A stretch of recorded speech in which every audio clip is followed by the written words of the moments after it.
ونشهد أن سيدنا وحبيبنا ومولانا محمدا عبده ورسوله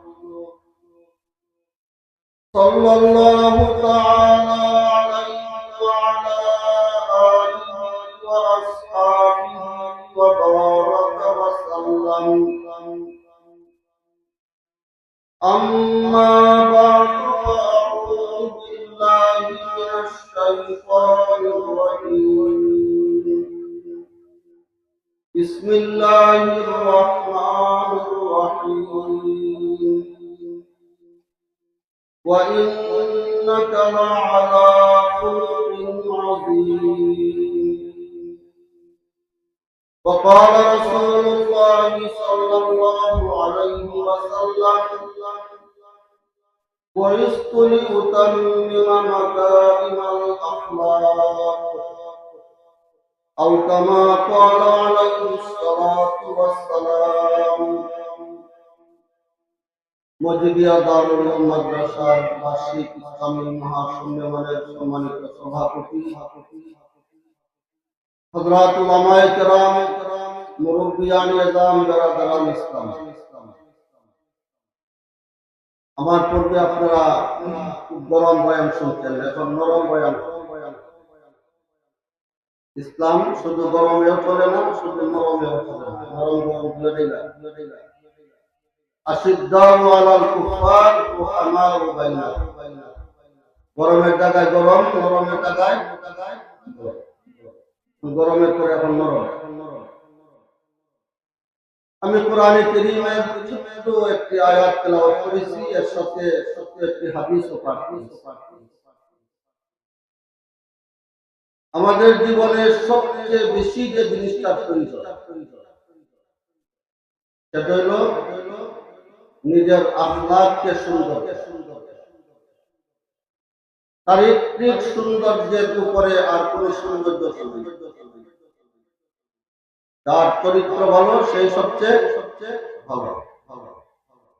এক হাদিসের মধ্যে আছে, রাওয়াল হাসান আন আবুল হাসান আন জাদ্দিল হাসান, ইন্না আহসানাল হাসান আল খুলুকুল হাসান। বর্ণনাকারীদের নামের মধ্যে হাসান আর হাদিসের মতনও হাসান। লক্ষ্য করছেন? রাওয়াল হাসান আন আবিল হাসান আন জাদ্দিল হাসান, ইন্না আহসানাল হাসান আল খুলুকুল হাসান। আল্লাহ রাসূল বলেন, পৃথিবীতে সবচেয়ে সুন্দর হলো যার চরিত্র সুন্দর। আল্লাহ তাআলা পৃথিবীর বুকে সবচেয়ে সুন্দর, সবচেয়ে উত্তম, সবচেয়ে ভালো চরিত্র যা পাঠাইছেন আমাদের নবী মুহাম্মদ রাসূলুল্লাহ সাল্লাল্লাহু আলাইহি ওয়াসাল্লাম। আমাদের নবীর চরিত্রের জন্য আল্লাহ তাআলা নিজের একটা সিফাত, নিজের একটা গুণ বরাদ্দ দিয়ে দিয়েছেন। ওয়া ইন্নাকা লাআলা খুলুকিন আযীম। আযীম আল্লাহর সিফাত। আমরা রুকুর মধ্যে যে তাসবিহ করি, সুবহান রাব্বিয়াল আযীম, আল্লাহর এই আযীম সিফাতটা আমাদের নবীর চরিত্রের জন্য আল্লাহ বরাদ্দ দিয়েছেন। আল্লাহ বলেন, ওয়া ইন্নাকা লাআলা খুলুকিন আযীম।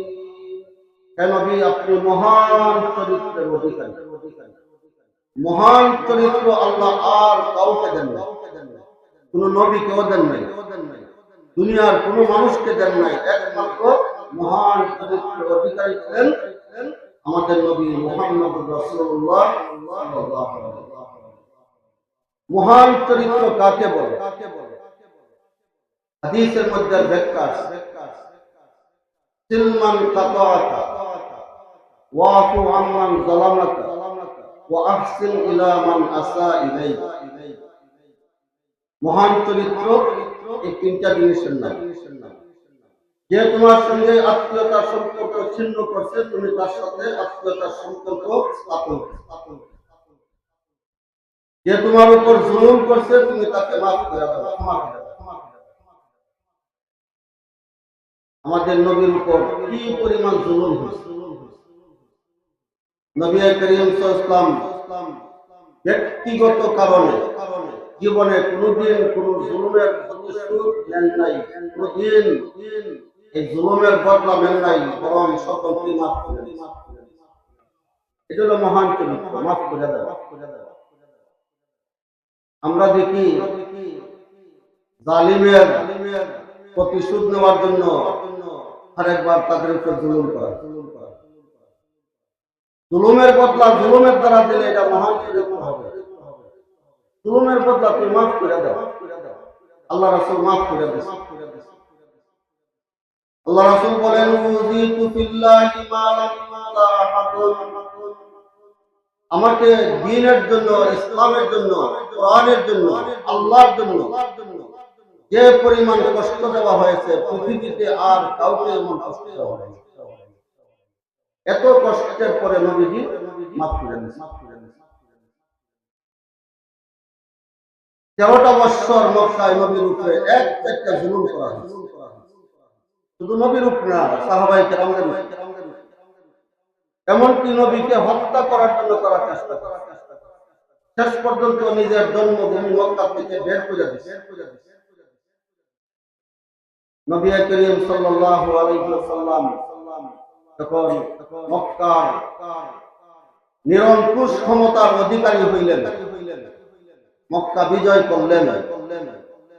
তখন কি স্বাধীনতার শত্রু যেদিকে বিচার করছিলেন? আমাদের দেশে তো 52 বছর পরেও স্বাধীনতার শত্রুদের তালিকা করে ফাঁসি দেওয়া হয়েছে। ফাঁসি দেওয়া হয় নাই? বলছে তারা শত্রুদেরকে ফাঁসি দিছি, আসলে একজনও শত্রু ছিল না, সবাই নির্দোষ। দোষীদেরকে তারা কোনো শাস্তি দেয় নাই, আর নির্দোষদেরকে শাস্তি দিয়েছে। আল্লাহ রাসূল সাল্লাল্লাহু আলাইহি ওয়াসাল্লাম সাধারণ ক্ষমা ঘোষণা করেন।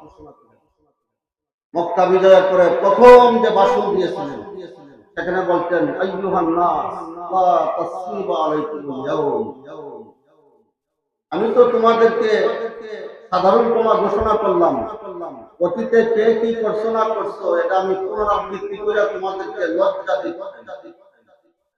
যা করছো করছো, কিন্তু আমি মাফ করে দিলাম। খায়বরের ইহুদি সাল্লাম ইবনে মিশকামের স্ত্রী যায়নব বিনতে হারিস নবীজিকে হত্যা করার জন্য দাওয়াত দিয়েছে। বকরির গোশতের মধ্যে বিষ মিশাই দিয়েছে। নবীজি বকরির গোশতের মধ্যে বিষ, এটা খাইয়া মারা যায়। পৃথিবীতে সবচেয়ে দুষ্ট এবং সবচেয়ে খারাপ জাতি হলো ইহুদি জাতি। হিটলার বলছিল, আমি যে 60 লক্ষ ইহুদিকে হত্যা করছি, কেন হত্যা করলাম? এটার জন্য 10 লক্ষ ইহুদি বাকি রাখলাম, যাতে দুনিয়ার মানুষ একথা জানতে পারে এরা কত খারাপ জাতি। আজকে ফিলিস্তিনে সেই বর্বর ইহুদিরা কি করতেছে আমাদের সবার সামনে। ওই ইহুদি নবীজিকে দাওয়াত দিচ্ছে, হুজুর আমার ঘরে যাইবেন, একটু দাওয়াত খাইবেন। আর ইহুদি জানতো নবীজি বকরির গোশত পছন্দ করেন, এই জন্য বকরির গোশত নবীজির জন্য তৈরি করছে, আর এটার মধ্যে বিষ মিশাই। এখানে আমাদের জন্য একটা ইসলামী আকীদা আছে। আমাদের নবীজির প্রশংসা করতে যাইয়া, নবীজির গুণগান বলতে যাইয়া, আমাদের নবীকে নবীর জায়গায় না রাখিয়া আল্লাহর সাথে শরীক করে ফেলে এরকম একটা দল বাংলাদেশে। যারা বলে আমাদের নবী গায়েব জানে না, নবীকে আলিমুল গায়েব বলে। অথচ আলিমুল গায়েব একমাত্র আল্লাহর বৈশিষ্ট্যপূর্ণ গুণ। কোন নবী, কোন রাসূল, কোন ওলি, দুনিয়ার কোন মানুষ গায়েব জানে না, একমাত্র জানেন কে? নবীজি যদি গায়েব জানতেন তাহলে বকরির গোশতের মধ্যে যে বিষ আছে এটা কি জানতেন না? তাহলে খাইলেন কেন? গায়েব জানেন না, এক টুকরা মুখে দিয়া দিচ্ছেন, খাইয়ে ফেলছেন। রাত রাতে জিবরাইল আয়া জানাই দিচ্ছেন এই খানা খাইবেন না, এটার মধ্যে বিষ আছে। এই বিষ মাখা এক টুকরা খাওয়ার কারণে সারাটা জীবন প্রচন্ড মাথা ব্যথা, মাঝে মধ্যে মাথা কাপড়ের দ্বারা বাঞ্জারা, প্রচন্ড ব্যথার কারণ। আর এই ব্যথাই নবীজির ইন্তেকাল হয়েছে। শাহাদাতে হুকমি লাভ করছেন আমাদের নবী। নবীজি জানতে পারতেন ইহুদি মহিলা এই বকরি গোশতের মধ্যে বিষ মিশেছে, কোনো প্রতিশোধ নেন নাই, মাফ করে দেন। মদিনার আরেক ইহুদি নবীদ ইবনে আসলাম নবীজিকে জাদু করছে, নবীজিকে জাদু করছে, জাদু ক্রিয়া নবীজির উপরে করছে। জাদুর একটা প্রভাব আছে। আমাদের এক ভাই তারা বাংলাদেশে ওয়াজ করে, মুফতি রফিকুদ্দিন মাহমুদ নুরি, এই গত পরশুদিন বয়ান করতেছে, বয়ানের মধ্যে কোনো কথা বলতে পারে না, একদম জবান দিল। আজকে খবর নিলাম যে তাকে জাদু করা হয়েছিল, এই কারণে তার জবান নেই। তো জাদু ক্রিয়া নষ্ট করছে, আজকে থেকে আবার সে এরকম জাদু করছে। জিব্রাইল এবং মিকাইল আলাইহিস সালাম আয়া বলে দিয়েছেন কে জাদু করছে এবং জাদু করে এটা কোথায় উত্তর রাখছে সব বলে দিয়েছেন, কিন্তু নবীজি কোনো প্রতিশোধ নেন নাই, মাফ করে দিয়েছেন। মক্কার জীবনটা নবীজির জন্য সবচেয়ে কষ্টের ছিল। মক্কায় থাকাটাই নবীজির জন্য এখন অসম্ভব হয়ে গেছে। নবীজি চিন্তা করলেন মক্কার মানুষ আমাকে এত কষ্ট দিতেছে, মনে হয় যদি আমি তাইফ যাই তাহলে আমার ধর্ম আমার দিন তারা গ্রহণ করবে। অনেক বড় আশা নিয়া নবীজির বাল্যকাল কাটছে তাইফ, বনু সাদ বিন বকর, বর্তমানে যেটাকে ওয়াদি হালিমা বলে। গত হজেও আমি ওয়াদি হালিমা সফর করে যাচ্ছি। হযরত হালিমা রাদিয়াল্লাহু তাআলার ঘরটা এখনো সংরক্ষিত। নবীজি বললেন আমার বাল্য জীবনটা কাটছে তাইফ, আর তাইফের মানুষ শিক্ষিত ভদ্র, হয়তো আমি যদি তাইফ যাইয়া দাওয়াত দেই আমার দাওয়াত গ্রহণ করবে, এরকম একটা আশা নিয়ে তিনি তাইফে গেলেন। যায়েদ ইবনে হারিসা নবীজির সফর শুনে মা আয়েশা সিদ্দিকা রাদিয়াল্লাহু তাআলা একদিন নবীজিকে জিজ্ঞাসা করলেন ইয়া রাসূলুল্লাহ, সবচেয়ে কঠিন বিপদের দিন আপনার কোনটা ছিল? সবচেয়ে কঠিন বিপদ কোন দিন আপনার হয়েছে? নবীজি বললেন আয়েশা, আমার বিপদের কথা জানতে চাও?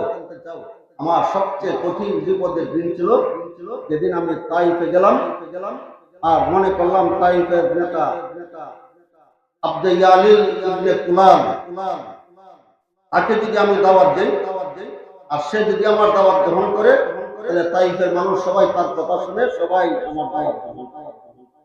এরকম একটা আশা নিয়ে যখন আমি আব্দে ইয়ালিলের কাছে যাইয়া দ্বীনের দাওয়াত দিলাম, আমার দাওয়াত গ্রহণ করবে দূরের কথা, আমার কথাটা পর্যন্ত সে শুনে নাই। তাইফের বালকদেরকে আমার পিছনে লাগাই দিছে আর আমার উপর বৃষ্টির মতো পাথর নিক্ষেপ করছে। আমার সমস্ত শরীর রক্তাক্ত হয়ে গেছে, রক্ত জমাট হইয়া আমার জুতা এবং পাও আটকে গেছে। আমি জুতার থেকে পাও ভাই করতে পারতেছি না। প্রচন্ড একটা পাথর আইয়া মাথার মধ্যে পড়ছে, আমি দাঁড়াই থাকতে পারি না, সাথে পড়ে গেছে। মালাকুল জিবাল নবীজির দরবারে হাজির, ইয়া রাসূলুল্লাহ, তাইফের মানুষ আপনাকে এত কষ্ট দিছে, আল্লাহ তাআলাও সহ্য করতে পারেন নাই, আমাকে পাঠাইছেন, আপনি শুধু আদেশ করেন দুই দিকের পাহাড় চাপা যায় এটাকে একবারে নিষ্পেষিত করে দিব, নির্বংশ করে। নবীজি বললেন আল্লাহ তাআলা আপনাকে পাঠাইলেন, আল্লাহকে দেখেন না? আপনি কেন আসলেন? আর আল্লাহ তাআলা তো আমাকে অভিশাপ দেওয়ার জন্য, বদ্ধ করার জন্য পাঠান নাই। ইন্নী বুইস্তু রাহমা ওয়ালাম উবাস লাআনা, আমি তো রাহমাতুল লিল আলামিন হইয়া দুনিয়াতে আসছি। এরা আমাকে চিনে না, জানে না, আমাকে কষ্ট দিচ্ছে, কিন্তু এদের থেকে যদি আগত বংশ এরা যদি আমার দিন কবুল করে, এরা না কষ্ট দিছে, কিন্তু এদের বংশ থেকে যদি ইসলাম গ্রহণ করে আমি তো এদেরকে বদ্ধতা ধ্বংস করতে। আল্লাহ রাসূল সেখানে হাত উঠিয়ে দোয়া করছে, আল্লাহুম্মা হদি কওমি ওয়া ইন্নাহুম লা ইয়ালামুন। আল্লাহ, এরা আমার কওম, তাইফের মানুষ এত কষ্ট দেওয়ার পরে নবীজি বলতেছেন এরা আমার কওম, এরা আমার জাতি, এরা বুঝে না, এরা জানে না, আল্লাহ এদেরকে তুমি হেদায়েত, আল্লাহ রাসূল হেদায়েতের দোয়া করেছেন। এরপরে যায়েদ ইবনে হারিসা নবীকে নিয়ে, নবীর সবচেয়ে বড় শত্রু ছিল উতবা এবং সাইবা, তাইফের দুই নেতা। তাদের একটা বাগান ছিল আঙ্গুরের। উতবা এবং সাইবার আঙ্গুরের বাগানে নবীজিকে নিয়ে গেছে, একটা গাছের নিচে বসাইছে। নবীজি দাঁড়ায় থাকতে পারেন, শরীরে জ্বর এসে গেছে। উতবা এবং সাইবা দূরে থেকে দেখছে মুহাম্মদ তো দাঁড়ায় থাকতে পারে না, এখানে বসছে। এই লোকটা যদি আমাদের দেশে মারা যায় তাহলে আমাদের জন্য এটা বড় দুর্নামের বিষয়। এই জন্য উতবা এবং সাইবার একটা গোলাম ছিল, এই গোলামকে দিয়া একটা পাত্রের মধ্যে নবীজির জন্য কিছু আঙ্গুর পাঠাইছে। বলছে যে ওই যে মুহাম্মদ এখানে আমাদের বাগানে বসা, তুমি কিছু আঙ্গুর নিয়ে তাকে খাওয়াই আসে। উতবা এবং সাইবার গোলাম নবীজির সামনে আঙ্গুর নিয়ে পেশ করছে।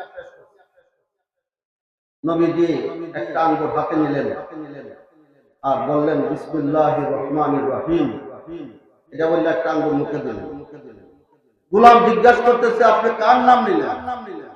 এই নাম তো তাইফের মধ্যে কেউ নেয় না, আপনি নাম কোত্থেকে নিলেন, কিভাবে নিলেন, কার নাম নিলেন? নবীজি বললেন তোমার নাম কি? আমার নাম আব্বাস। বাড়ি কোথায়? ইরাকে। ইরাকের কোথায়? নিনওয়া শহরে। আরে নিনওয়া শহরে তোমার বাড়ি? আরে আমার ভাই হযরতে ইউনূস আলাইহিস সালাম ওনার গ্রাম হলো নিনওয়া, আমার ভাইয়ের গ্রামের মানুষ তুমি। আব্বাস বলতেছে আপনি ইউনূসকে চিনেন কেন? 1000 বছর আগে দুনিয়াতে বিদায় হয়ে গেছে, আপনি ইউনূসের নাম নিলেন, ইউনূসকে আপনি চিনেন কেন? নবীজি বললেন ইউনূসকে চিনবো না? আমিও নবী, ইউনূসও নবী, এক নবী আরেক নবীর ভাই। আব্বাস যখন এই কথা শুনলো সাথে সাথে আব্বাস কালিমা পড়ে মুসলমান হলেন। তথাকথিত শিক্ষিত এবং ভদ্র তাইফের কোন মানুষ ইসলাম গ্রহণ করলো না। আল্লাহ তাআলা হেদায়েত নসিব করেছেন একজন গোলামের। হেদায়েতের মালিক কে? আল্লাহ। দেখেন আরেকটা ঘটনা, আবু জেহেল নবীজির দূর সম্পর্কে চাচা, আপন চাচা, নবীজির বাড়ির পাশে। নিজের চোখে নবীজির নবুয়তের বড় বড় অলৌকিক ঘটনা সে দেখেছে, তার দ্বিখণ্ডিত হওয়ার ঘটনা নিজের চোখে দেখেছে।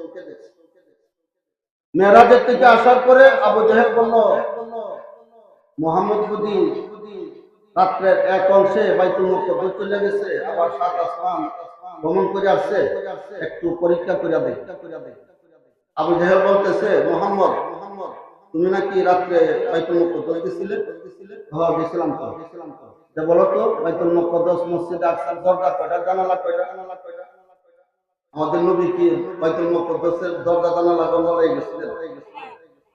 না, আমাদের নবীকে ইমামুল আম্বিয়া ওয়াল মুরসালিনের খেতাব দেওয়ার জন্য সমস্ত নবীদেরকে মুক্তাদি বানাইয়া আমাদের নবীকে তাদের ইমাম বানাইয়া আমাদের নবীকে আল্লাহ ইমামুল মুরসালিন ইমামুল নবিয়্যিনের খেতাব দিয়েছে। 2 রাকাত নামাজ পড়ছেন, দরজা কয়টা, জানালা কয়টা এটা বলে নাই। কিন্তু আবু জেহেল প্রশ্ন করছে বলো দরজা কয়টা, জানালা কয়টা? এখন যদি না বলতে পারেন আবু জেহেলের সামনে নবীজিকে সে মিথ্যা বলে, মিথ্যুক বলবে। বাইতুল মুকাদ্দাস গেছে, দরজা কয়টা, জানালা কয়টা এটা বলতে পারে। আল্লাহ তাআলা কি কোনো বেঈমান কাফিরের সামনে আমাদের নবীকে অপমান করবেন? সাথে সাথে আল্লাহ তাআলা বাইতুল মুকাদ্দাসকে নবীজির সামনে হাজির করলেন। ওয়াকিলা আতাল বাইতুল মুকাদ্দাস আইনাহু, ওয়াকিলা আতাল বাইতুল মুকাদ্দাস আইনাহু মাজিয়ান হাকিকিয়ান বিগাইরে তামাসসুলি। কোন ছবি না, অরিজিনাল বাইতুল মুকাদ্দাস নবীজির সামনে। নবীজি দেখতে দেখতে কয়টা জানালা, কয়টা দরজা, কোন দিকে কোন দরজা, কোন দিকে কোন জানালা বিস্তারিত ভাবে সব বলে দেন। এরপরও আবু জেহেল ঈমান আনল। অথচ আবু জেহেলের জন্ম হয়েছিল সারা দুনিয়ার হেদায়েতের মারকাজের ভিতরে কাবাগরের আন্নাহু উলিদা ফি জাওফিল কাবা। কাবাগরের ভিতরে আবু জাহেলের জন্ম, আর কাবাগর হলো হুদাল লিল আলামিন, সারা বিশ্বের হেদায়েতের মারকাজ। হেদায়েতের মারকাজের ভিতরে জন্মগ্রহণ করেও তার হেদায়েত মুশকিল হয় না, বেঈমান হয়ে মারা গেছে। শহীদস্তান কিসমত রা কে সুরদাস রাহবরে কামিল, শহীদস্তান কিসমত রা কে সুরদাস রাহবরে কামিল, কে খিজর আজ আব হায়াত নমি আরব সিকান্দার। হেদায়েত আল্লাহর কাছে চাইতে হয়, নাই চাইলে পাওয়া যায়। জন্য আল্লাহ তাআলা দয়া করে আমাদেরকে সূরা ফাতিহার মধ্যে আল্লাহর কাছে হেদায়েতের দরখাস্ত কিভাবে করব, আমরা তো ভাষা জানি না, কিছু জানি না। আল্লাহ আমাদেরকে জানাই দিয়েছেন যে বান্দা, তুমি হেদায়েতের মালিক, আমার কাছে তুমি হেদায়েত চাও। কিভাবে? ইহদিনাস সিরাতাল মুস্তাকিম। আমরা হেদায়েত চাই না, আবু জাহেল হেদায়েত চাই নাই, এজন্য হেদায়েত তার কাছে ঢুকে না। অন্যদিকে সর্বপ্রথম যিনি হেদায়েত পাইছেন, ইসলাম গ্রহণ করছেন, হযরত আবু বকর সিদ্দিক রাদিয়াল্লাহু তাআলা। উনার জন্ম হয়েছিল মূর্তির ঘরের ভিতরে। দলালত এবং গুমরাহির মারকাজ মক্কার কাফির মুশরিকদের মূর্তির ঘরের ভিতরে আবু বকর রাদিয়াল্লাহু তাআলার জন্ম। আর আবু বকর সর্বপ্রথম হেদায়েত। কোন দলিল জিজ্ঞাসা করেন নাই। আবু বকর রাদিয়াল্লাহু তাআলার সাথে নবীজির বাল্য বন্ধু ছিল। বয়সে 2 বছর বেশ কম। নবীজির বয়স আবু বকরের থেকে 2 বছর বেশি। আবু বকর রাদিয়াল্লাহু তাআলার বয়স নবীজির থেকে 2 বছর কম। মানে শ্বশুরের বয়স হলো কম আর জামার বয়স হলো বেশি। আবু বকর শ্বশুর না, আর হুজুর সাল্লাল্লাহু আবু বকরের জামার বয়স 2 বছর বেশি, শ্বশুরের বয়স 2 বছর। বাল্য বন্ধু। আবু বকর রাদিয়াল্লাহু তাআলার বয়স যখন 16 বছর, তখন তিনি শাম দেশে গেছিলেন। সিরিয়া বর্তমানে, আগে শাম দেশ বলতেন, ব্যবসায়ের জন্য। শাম দেশে যাওয়ার পরে এক রাতে একটা স্বপ্ন দেখলেন আবু বকর। কি স্বপ্ন দেখলেন? উনি যে ঘরে ঘুমাই আছেন, স্বপ্ন দেখতেছেন আকাশের চাঁদ ওনার ঘরে ঢুকছে। আবু বকরের ঘরে আকাশের চাঁদ। এই স্বপ্ন দেখার পরে তিনি ভয় পেয়ে গেলেন। ওই যুগে তো সত্য ধর্মের উপর কিছু পাদ্রী ছিল, ঈসা আলাইহিস সালামের অনুসারী। আবু বকর রাদিয়াল্লাহু তাআলা এক গির্জার পাদ্রীর কাছে যাইয়া স্বপ্নের কথা বলেন, আমার এই স্বপ্নের ব্যাখ্যা কি? পাদ্রী জিজ্ঞাসা করলো, তোমার নাম কি? আবু বকর রাদিয়াল্লাহু তাআলা বলেন, আমার নাম আব্দুল্লাহ। আবু বকর তো আমরা বলি এটা উপনাম। আবু বকর রাদিয়াল্লাহু তাআলার আসল নাম হলো আব্দুল্লাহ। আবু বকর উপনাম, কুনিয়ত। বলেন আমার নাম আব্দুল্লাহ, মানুষ আমাকে আবু বকর বলে। পাদ্রী জিজ্ঞাসা করলো, মিন আইনা জিতা, কোত্থেকে আসছো, বাড়ি কোথায়? আবু বকর বলেন, মিন মক্কাতিল মুকাররমা, আমি মক্কা শরীফ থেকে আসছি। পাদ্রী বলল, তোমার স্বপ্নের ব্যাখ্যা হলো তোমাদের মক্কার কুরাইশ বংশে আখিরি জামানার পয়গম্বরের জন্ম হবে এবং তিনি নবুয়ত লাভ করার পরে তোমাদেরকে সত্য ধর্মের দিকে দাওয়াত দিবেন। আর নবীজি যখন সত্য ধর্মের দাওয়াত দিবেন, তুমি সর্বপ্রথম তার দাওয়াত গ্রহণ করবে। ওয়া আনতা খলিফাতুহু বাদা ওয়াফাতিহি, আখিরি জামানার পয়গম্বরের ইন্তেকালের পরে তুমি হবে তার প্রথম খলিফা। এটা হলো তোমার স্বপ্নের ব্যাখ্যা। আবু বকর রাদিয়াল্লাহু তাআলা এই স্বপ্নের কথা কাউকে বলেন না, ভিতরে ভিতরে রাখছে। এরপরে যখন 38 বছর বয়স হলো, আবু বকর স্বপ্ন দেখছিলেন 16 বছর বয়সে। যখন আবু বকরের বয়স 38 বছর, নবীজির বয়স 40 বছর পূর্ণ হইল। হেরা গুহায় যখন নবুয়ত লাভ করলেন, নবুয়ত লাভ করার পরে মক্কায় যখন তিনি প্রথম ইসলামের দাওয়াত দেওয়া শুরু করলেন, আবু বকর শোনার পরে আর দেরি করলেন না, সাথে সাথে নবীজির দরবারে হাজির। আয়া জিজ্ঞাসা করলেন, ইয়া মুহাম্মদ মা দলিলু আলা নবুওয়াতি, আপনি যে নবুয়তের দাবি করতেছেন, নবুয়তের দাওয়াত দিতেছেন, আপনার নবুয়তের দলিল কি? এতটুকু বলছেন। আল্লাহ রাসূল বলেন, আবু বকর, আমার কাছে নবুয়তের দলিল জিজ্ঞাসা করো। আমার নবুয়তের দলিল হইল রুয়াকাল্লাযী রাআইতা ফিস শাম। 16 বছর বয়সে শাম দেশে যাইয়া যে স্বপ্ন দেখছিলে, তোমার স্বপ্নটাই আমার নবুয়তের দলিল। আবু বকর আর দেরি করলেন না, সাথে সাথে বললেন, আশহাদু আল্লা ইলাহা ইল্লাল্লাহু ওয়া আশহাদু আন্না মুহাম্মাদান আবদুহু ওয়া রাসূলুহু। সাথে সাথে কালিমা পড়ে মুসলমান হলেন। আল্লাহ পাক রব্বুল আলামিন যে হেদায়েত চায় তাকে হেদায়েত, যে হেদায়েত চায় না, নবীকে পাইয়াও সে হেদায়েত পায়। আবু জেহেল তার দ্বিগন্ডিত হয়েছে, এটা নিজের চোখে দেখে। একদিন নবীজি সফা পাহাড়ের পূর্বে পূর্ণিমার রাতে দাঁড়িয়ে আছে। আবু জেহেল যায় বলতেছে, মোহাম্মদ, তুমি যদি সত্য নবী হইয়া থাকো, তাহলে এই যে আকাশের চাঁদ, এখানে 2 টুকরা করে দেখো। নবীজি শাহাদাত আঙ্গুল চাঁদের দিকে ইশারা করিয়া বলতেন, হে চাঁদ, আল্লাহর হুকুমে 2 টুকরা হইয়া। সাথে চাঁদ দ্বিখণ্ডিত হয়ে গেছে, 2 টুকরা হয়ে গেছে। এক টুকরা হইল জবালে আবু কুবাইস, আবু কুবাইস পাহাড়ে, বর্তমানে যারা মক্কা শরীফের সফা পাহাড়ের পূর্বে বাদশাহ বাড়ি, এটাই আবু কুবাইস পাহাড়, এটাই জবালে আবু কুবাইস। এখানেই চাঁদের এক টুকরা। তাফসীরের কিতাব আছে, ওয়া হুয়া আউয়ালু জাবালিন উযিয়া ফিল আরদ। এই পৃথিবীর বুকে আল্লাহ সর্বপ্রথম যে পাহাড় স্থাপন করেছেন, এটা হলো আবু কুবাইস পাহাড়। এটাই পৃথিবীর প্রথম পাহাড়। এই পাহাড়ের উপরে চাঁদের এক টুকরা, আরেক টুকরা হলো এর চেয়ে আরো দূরে জাবালে কাইকুয়ান অথবা কুয়াইকিয়ান। 2 পাহাড়ের উপরে চাঁদের 2 টুকরা। নবীজি বললেন, চাচা ইশহাদু, এখন আমার নবুয়তের উপরে সাক্ষী দাও, আমি যে সত্য নবী। কমবক্ত আবু জেহেল বলে, মুহাম্মদ এতদিন জমিনের উপরে দাবি করতো, এখন দেখা যায় আসমানের উপর দাবি করতো।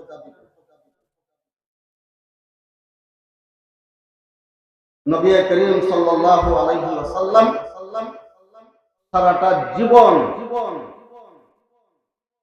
দ্বীনের জন্য, আল্লাহর জন্য, ইসলামের জন্য কষ্ট করে গেছেন। মক্কায় তো কষ্ট করছেনই। মনে করছেন যে মক্কা থেকে যদি আমি 450 কিলোমিটার দূরে মদিনায় যাই, ওখানে হয়তো শান্তিতে আমি ইসলামের দাওয়াত দিব। কিন্তু মক্কার কাফিররা, এই সন্ত্রাসীরা মদিনায় নবীকে শান্তিতে থাকতে দেয় না। হিজরতের পরেই তারা আক্রমণ করলো মদিনায়, বারংবার আক্রমণ করলো, যুদ্ধ করলো। কিন্তু নবীজি এই মদিনায়ও ইসলামের জন্য কষ্ট করছেন, জুলুম নির্যাতন এক চাটিয়া ভাবে সহ্য করছেন, কিন্তু ব্যক্তিগত কারণে কোনোদিন প্রতিশোধ নেন। এখানে 2টা জিনিস, একটা হলো ব্যক্তিগত কারণে জুলুমের প্রতিশোধ নেন নাই, মাফ করে দিচ্ছেন। কিন্তু দ্বীনের উপর যদি কোনো আঘাত আসে, নবীজি সহ্য করেন না।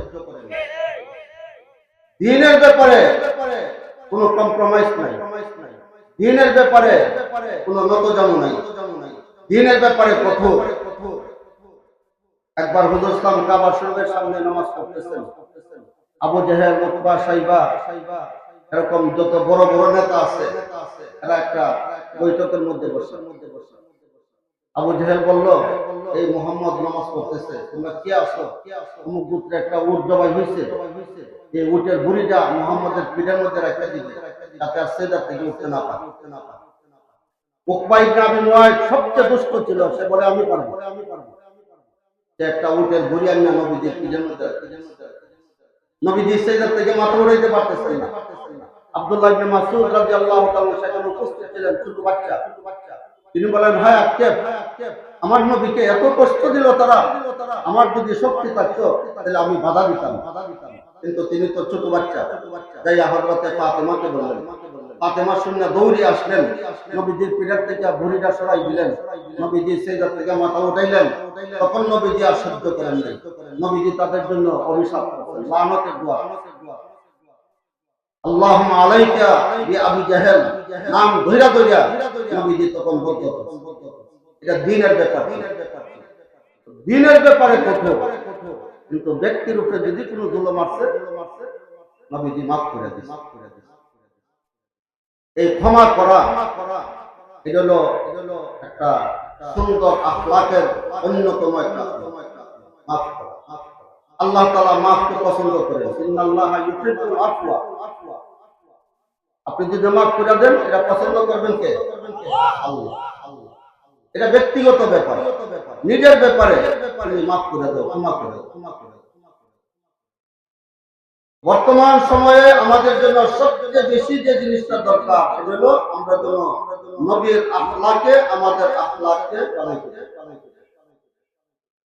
নবীর যে চরিত্র ছিল এই চরিত্র যেন আমাদের মাফ করে দেওয়া, জুলুমের প্রতিশোধ জুলুমের দ্বারা না, ইবাদতের চেয়েও আখলাকের গুরুত্ব বেশি। আমরা অনেকে ইবাদত বন্দী করি, নামাজ রোজা সবকিছু করি, কিন্তু আমাদের আখলাক ঠিক নাই, আমাদের চরিত্র ঠিক নাই, মুনাফিকি স্বভাব আমাদের মধ্যে আছে। এটা প্রকাশ পায় নির্বাচনের সময়, মুনাফিকি স্বভাবটা প্রকাশ পায় বেশি কোন সময়? যে নেতাই আসুক সবাই নিয়ে আপনার খুশি করে যাবে, আর ভোট আপনারা না দিলে কারে দিবে? মুনাফিকি স্বভাব থাকলে হবে, আখলাক ঠিক করতে হবে। আখলাকের গুরুত্ব ইবাদতের চেয়ে।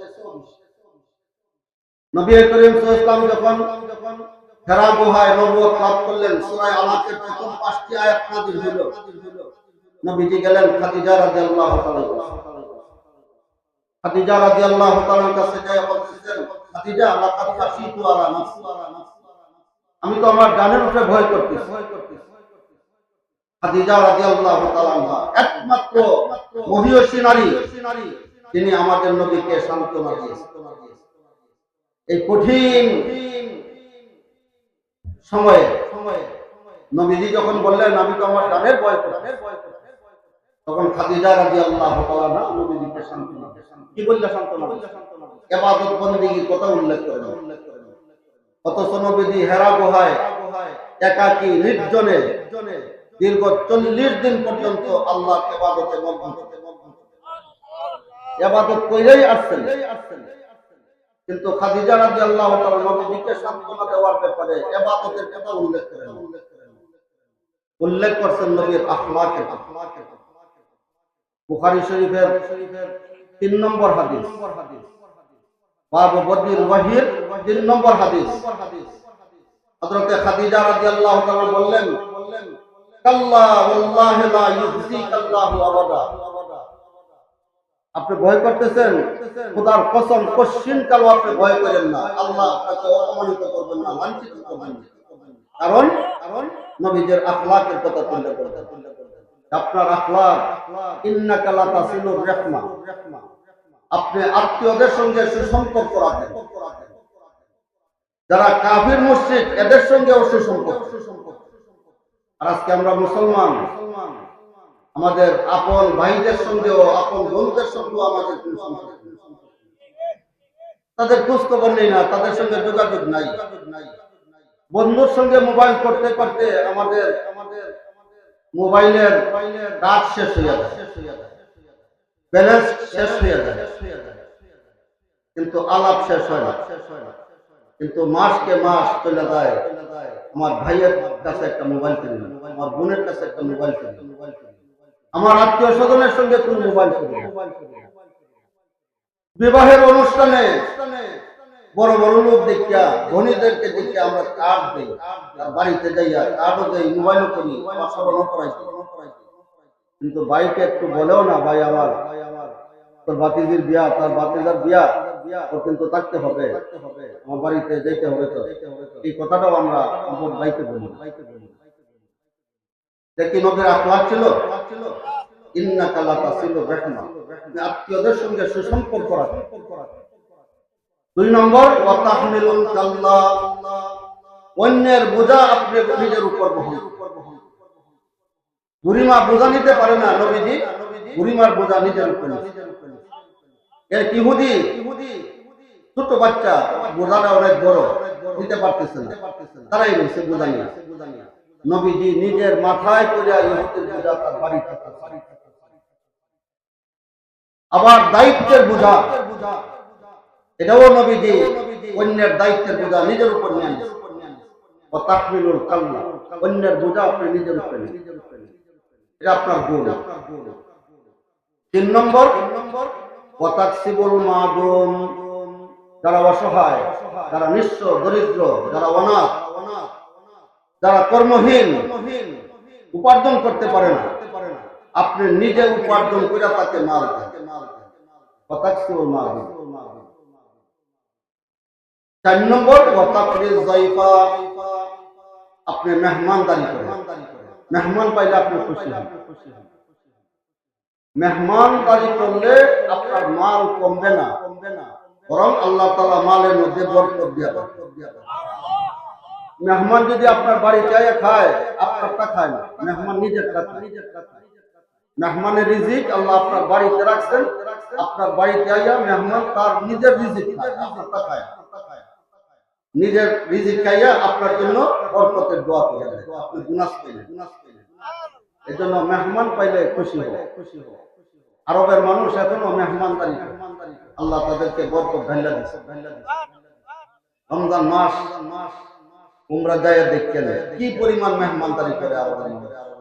বাগানের খেজুর, মক্কার মসজিদে, মদিনার মসজিদে কত প্রকারের খেজুর নিয়ে আসে ইফতারের দিন। আল্লাহ মালের মধ্যে আরো বরকত দেয়। নবীজির ঘরে ইহুদি মেহমান হইছে, ইসলামের চরম শত্রু, নবীর শত্রু ইহুদি নবীর ঘরে মেহমান। নবীজি যত্ন সহকারে তাকে মেহমানদারি করেছে।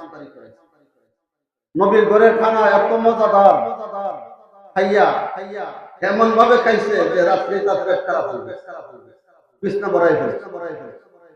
যখন দেখছে বিছনা নষ্ট হয়ে গেছে, লজ্জায় রাত্রেই বিছনা ত্যাগ করে চলে গেছে। সকাল যখন হয়েছে তখন তার মনে হয়েছে, আরে নবীর ঘরে তো আমার তরবারিটা রয়ে গেছে, এখন তরবারি নেওয়ার জন্য সকালে আবার নবীর ঘরে আসে।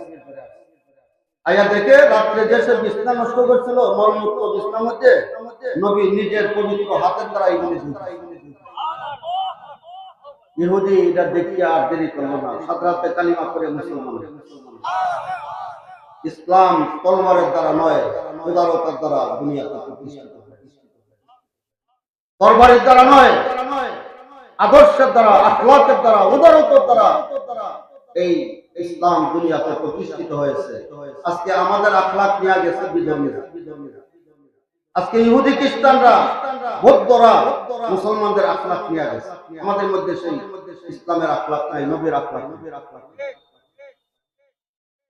একটা জিনিস মনে রাখবেন, তুমি পাপীকে ঘৃণা করো না, পাপকে ঘৃণা করো। গুনাহকে ঘৃণা করো, গুনাহগারকে ঘৃণা করো।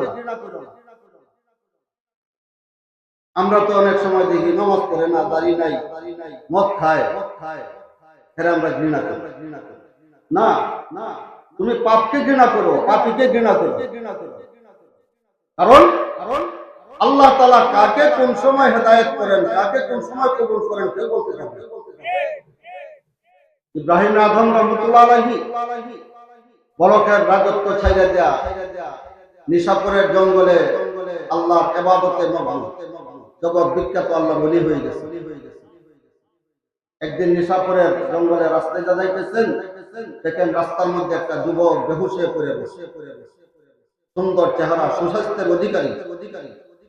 ইব্রাহিম আযম রাহমাতুল্লাহ আলাইহি যুবকের কাছে গেলেন, যাই দেখলেন তার মুখের থেকে মদের গন্ধ আসছে। বেশি পরিমাণে মদ খাইছে, বমি করে মুখটা ভরাই ফেলছে। আমার যুবক ভাইরা, মাদকাসক্ত কোন নিশাদ্রব্য যদি পান করে, মৃত্যুর সময় তার মুখ দিয়ে কালিমা বাহির। মদ হইল নাপাক, কালিমা হইল পবিত্র, নাপাক মুখ দিয়া পবিত্র কালাম কালিমা বাহির হয়, দুর্গন্ধ বাহির হয় অনেক। মদখোর যারা হয়, নিশাখোর, হেরোইনখোর, এদের ঈমান নিয়ে দুনিয়া থেকে যাওয়া নসিব হয়। ইব্রাহিম আদম ওই মদখোর যুবককে দিকে ঘৃণা করলেন, নিজের হাতে পানি আনলেন, নিজের পবিত্র হাতের দ্বারা বমি সাফ করে দিলেন, মুখটা ধুইয়া দিলেন।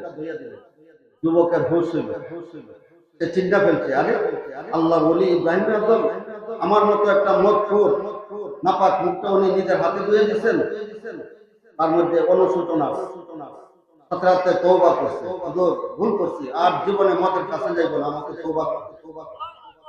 আল্লাহর ওলি ইব্রাহিম আদম মদখোর যুবককে তওবা করাইলেন। তওবা করানোর পরে তিনি মুরাকাবায় বসলেন, আল্লাহর ধ্যানে বসলেন। আল্লাহ তাআলা প্রত্যেক মানুষের অন্তরের মধ্যে একটা চক্ষু দিয়েছেন, এটা অন্তর্চক্ষু। গুনার কারণে অন্তর্চক্ষুটা বন্ধ হয়ে থাকে। যারা গুনার থেকে বাঁচা থাকে আল্লাহ তাআলা তাদের অন্তর্চক্ষু খুলে দেন। অন্তর্চক্ষু খুলে গেলে এই জমিনে বৈশা আরশে আজিমের মধ্যে কি হয় না হয় এটা অন্তর দেখতে পায়। ইব্রাহিম আদম মুরাকাবা বৈশা দেখেন আল্লাহ রাব্বুল আলামিনের দরবারে আরশে আজিমে সারা দুনিয়ার সমস্ত ওলিদের একটা মাহফিল। ইব্রাহিম আদম দেখেন যে যুবকটা মদ খাইয়া রাস্তায় বেহুশ হয়ে পড়েছিল, একটু আগে তওবা করছে, সে আল্লাহর ওলিদের প্রথম কাতারে। ইব্রাহিম আদম রাহমাতুল্লাহ আলাইহি আল্লাহকে জিজ্ঞাসা করলেন, আল্লাহ তোমার কুদরতের রহস্য বুঝতে পারি নাই, তোমার ওলি হওয়ার জন্য কত কষ্ট করতে হয়, রিয়াজত মুজাহাদাত আধ্যাত্মিক সাধনা করে আল্লাহর ওলি হওয়া যায়। এই যুবকটা তো মদ খাইয়া রাস্তায় বেহুশ হয়ে পড়েছিল, একটু আগে আমার কাছে তওবা করছে, সে তোমার ওলিদের প্রথম কাতারে বসা, কিভাবে সে তোমার ওলি হলো? আল্লাহ রাব্বুল আলামিনের পক্ষ থেকে আওয়াজ আসলো, হে ইব্রাহিম আনতা গাসালতা ওয়াজহাহু বিয়াদাইক ওয়া আনা গাসালতু কলবাহু বিওয়াজহি। আল্লাহু আকবার। আল্লাহ বলেন, হে ইব্রাহিম আদম আমার একজন গুনাহগার পাপী মদখোর যুবককে দেখে তুমি ঘৃণা করো নাই, তোমার পবিত্র হাতের দ্বারা তার নাপাক মুখটা তুমি ধুইয়া দিছো। আমি আল্লাহ তোমার সম্মানার্থে আমার হাতের দ্বারা তার দিলটাকে ধুইয়া পরিষ্কার করে দিয়েছি। এজন্য আত্তাইবু মিনাল যামবি কামাল্লা যামবালা। যত বড় গুনাহগারই হোক না কেন, যত গুনাহ করেন না কেন, আল্লাহর কাছে যখন আপনি খাঁটি দিলে তওবা করবেন, তখন আল্লাহ পাক জীবনের সব গুনাহ মাফ করবেন। এজন্য তওবা করতে দেরি করতে নাই। গুনাহ হয়ে গেছে শয়তানের ধোঁকায়, নফসের ধোঁকায়, সাথে তওবা করেন। আল্লাহ তওবাকে সবচেয়ে বেশি পছন্দ করেন। এজন্য কোন পাপীকে, কোন গুনাহগারকে ঘৃণা করতে নাই। তুমি পাপকে ঘৃণা করো, পাপীকে ঘৃণা করো, রোগকে ঘৃণা করো, রোগীকে সেবা করো, রোগীকে ঘৃণা করো। বৌদ্ধদের মধ্যে, খ্রিস্টানদের মধ্যে এই জিনিসটা আছে। যত মারাত্মক রোগই হোক না কেন, তারা সেবা করতে কোনো দ্বিধা করে না, কোনো ঘৃণা করে না। কিন্তু আমরা একটা রোগী দেখলে সোজা দেয়, রোগীর সেবা করা নবীর আদর্শ, নবীর চরিত্র। বলতেছিলাম ইহুদি নবীর ঘরের মেহমান, ইসলামের শত্রু, নবীর শত্রু, কিন্তু নবীর ঘরের তো মেহমান। নবীজি তাকে যত্ন সহকারে আপ্যায়ন করাইছেন, আর নবীর চরিত্র দেখিয়া ইহুদি মুসলমান। আমাদের ভারতের একজন জাতীয় কবি ছিল জিগর শাহী, জাতীয় কবি ভারতের। তার বন্ধু ছিলেন খাজা আজিজুল হাসান মজদুর। তখনকার সময়ে তিনি ভারতের ডিসি। খাজা আজিজুল হাসান মজদুর প্রতিদিন শেভ করতেন, টাই করতেন, প্যান্ট শার্ট করতেন, এরপরে অফিসে যাইতেন। কিন্তু একদিন হযরত হাকিম মুহাম্মদ শাহ আশরাফ আলী থানভী রাহমাতুল্লাহ আলাইহির সহবতে যাইয়া খাজা আজিজুল হাসান মজদুর ওনার কাছে বয়াত করেছেন। হযরত থানভী রাহমাতুল্লাহ আলাইহির সহবতে থাকার পরে তার জীবনের সবকিছু পরিবর্তন হয়ে গেছে। এখন মাথায় টুপি, এখন লম্বা জুব্বা, দাড়ি, এখন সব কিছু সুন্নতি লিবাস। পরবর্তীতে হযরত থানভী রাহমাতুল্লাহ আলাইহি খাজা আজিজুল হাসান নজরুলকে খেলাফত দিয়েছেন। হযরত থানভীর ইন্তেকালের পরে বড় বড় উলামায়ে কিরাম খাজা আজিজুল হাসান নজরুলের সহবতে যাইতেন। তো জিগর শাহীর সঙ্গে ভারতের জাতীয় কবির সঙ্গে খাজা আজিজুল হাসান নজরুলের ছিল বন্ধু।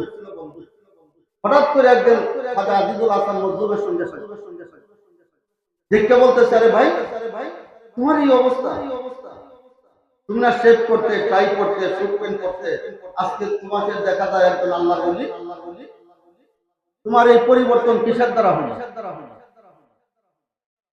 হযরত থানভী রাহমাতুল্লাহ আলাইহির সহবতে যাইয়া আমার এই অবস্থা। এখন জিগর শাহীর বলতেছে, তো ভাই আমাকেও ওই দরবারে নিয়ে যাও, যে দরবারে যাইয়া তুমি খাজা আজিজুল হাসান এই অবস্থায় পড়তো, আমাকে ওই দরবারে নিয়ে যাও। কিন্তু জিগর শাহীর সবচেয়ে বেশি তখন মদ খাইত, দৈনিক 7 বোতল মদ লাগতো। খাজা আজিজুল হাসান নজরুল বলেন, তুই এখনো মদ খাস? ধরে নিয়ে আমি হযরত থানভীর কাছে যাইব পাক দরবারে, আমি হুজুরে জিজ্ঞাসা করে চিঠি লিখছে হযরত থানভী রাহমাতুল্লাহ আলাইহি। হযরত জিগর শাহীর আপনার সহবতে আপনার খানকায় আসতে চায়, কিন্তু এখনো মদ খায়, আমি কি তারে নিয়ে আসবো? আল্লাহু আকবার। যারা আল্লাহর ওলি হন তাদের মধ্যে নবীর চরিত্র পুরোপুরি ভাবে থাকে। হযরত থানভী চিঠির উত্তরে লিখলেন, খাজা আজিজুল হাসান, তোমার কি জানা নাই নবীর ঘরে ইহুদি মেহমান হয়েছিল, নবী ইহুদিকে যত্ন সহকারে মেহমানদারি করাইছেন, যে মদ খায় সে কি ইহুদি থেকে খারাপ হয়ে গেছে? নবীর ঘরে যদি ইহুদি মেহমান হতে পারে, জিগর শাহীর মদ খায় খাও, তাকে তাড়াতাড়ি আমার কাছে নিয়ে আসো, দেরি দিও। খাজা আজিজুল হাসান নজরুল চিঠির উত্তর পাইয়া থানভীর দরবারে নিয়ে গেলেন জিগর শাহী। হযরত থানভী রাহমাতুল্লাহ সহবতে যাওয়ার পরে আর কিছু বলতে হয় নাই, নিজের থেকে বলতেছে, হুজুর আমি মদের থেকে তওবা করলাম, জীবনে আর কোনোদিন মদ খাইব না।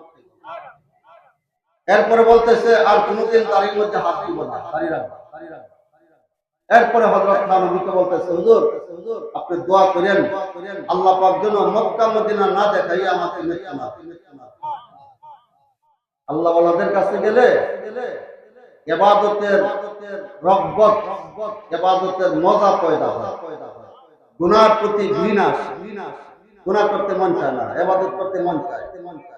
এজন্য আল্লাহ ওয়ালাদের সঙ্গে থাকার দরকার আছে, আল্লাহর ওলিদের সঙ্গে সম্পর্ক রাখবেন। আল্লাহর ওলি কারা? আল্লাযীনা আমানু ওয়া কানু ইয়াত্তাকুন, যাদের মধ্যে দুইটা গুণ থাকে তারা হলো আল্লাহর ওলি। এটা গুণ, যাদের মধ্যে পুরাপুরি শরীয়ত আছে এবং নবীর সুন্নাত আছে। শরীয়ত এবং সুন্নাত হলো ওলি হওয়ার মাপকাঠি। আজকে আমাদের দেশের মানুষ ওলি কারে তো এটা জানে না, যে কারণে ভণ্ডদের কাছে যাইয়া ঈমান গাওয়া আসলে নষ্ট করে। ভণ্ড পীরের কাছে গেলে ঈমান গাছ এটা নষ্ট হয়, আর আল্লাহর ওলিদের কাছে গেলে হক্কানি ওলি যারা খাঁটি পীর, এদের কাছে গেলে বেঈমান আল্লাহর ওলি হয়ে যায়।